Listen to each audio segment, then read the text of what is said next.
Hi everyone, I'm Princess Pancho from Kogyo Campus, and for today's video ay magre-react tayo ng mga naglalaro ng basketball. Makikita natin dito na hawak ng blue team yung bola, bigla nilang tinira at nakakuha sila ng unang puntos. At ngayon naman ay nasa white team yung bola, pinasa number 16, tinira at nakakuha rin ng puntos. Nasa blue team ulit yung bola at nakakuha ulit sila ng puntos.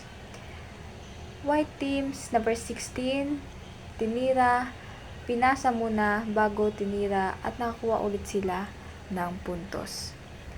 Blue team ulit yung hawak ng bola, number 17, pinasa ulit, tinira, kaso hindi nakashoot.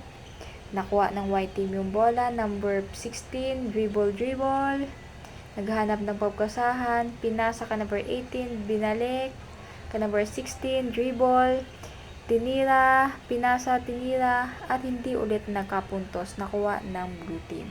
Number 17, nakakuha ng puntos.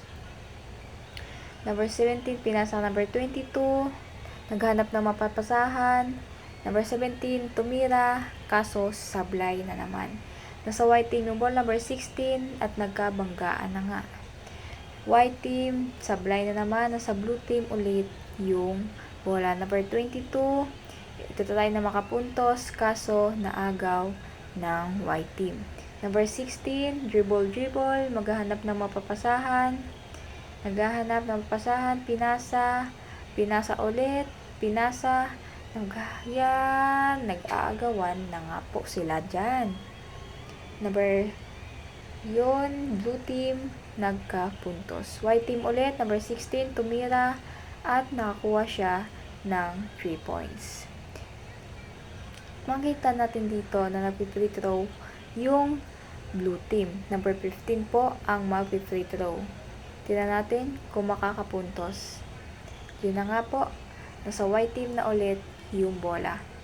Pinagpapasapasahan, tinira, at nakakuha ulit ng 3 puntos ang white team. Blue team, tumira, kaso naagaw, bumalik yung bola, tumira ulit, nakakuha ng puntos yung blue team.